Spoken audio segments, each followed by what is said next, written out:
Bonjour à tous, je refais la vidéo sur le Diagvant parce que certains n'ont pas parfaitement compris. Il y a eu deux versions de Diagvant, il y a eu la version de 2002 et la version de 2011. C'est évidemment la version de 2011 qui s'applique aujourd'hui en 2024 et l'année suivante. Je la referai si demain ça devait changer, bien entendu. Jusqu'en 2011, le texte réglementaire du Diagvant disait le propriétaire vendeur produit un repérage pour vente. Et donc, on pouvait employer un ancien diagnostic. L'erreur, la confusion vient de là, hein, tout simplement. Et la confusion est souvent de bonne foi, mais elle vient précisément de l'ancien texte. Le texte a été modifié, a été remplacé en 2011. La phrase du texte, maintenant, depuis le décret du 3 juin 2011, est, de point, ouvrez les guillemets, le propriétaire vendeur fait réaliser le repérage pour vente. Voilà. On est passé de le propriétaire vendeur produit un diag-vente, peut-être antérieur, à le propriétaire vendeur fait réaliser le repérage pour vente.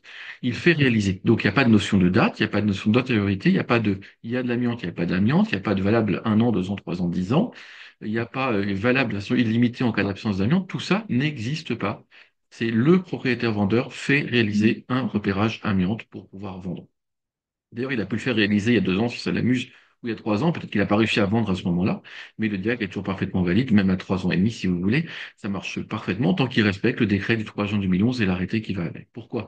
Bah, parce que ce texte dit ça, et surtout parce que le diag-vente est bien un texte qui garantit dans la relation entre un vendeur et un acheteur, qui garantit, qui informe l'acheteur évidemment, mais qui garantit sur le plan juridique la garantie des vices cachés en termes de matériaux amiantés. Très très relatif, on est d'accord, on ne parle que de liste A et B. Et donc voilà, c'est comme ça que le Diagvant a été pensé, a été renouvelé, a été modifié en 2011.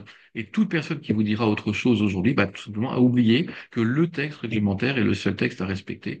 Dans cette histoire-là, il n'est pas question d'interpréter le texte. Il n'y a pas de jurisprudence du reste sur le texte-vente. On peut aller chercher tout ce qu'on veut. Il n'y en a pas.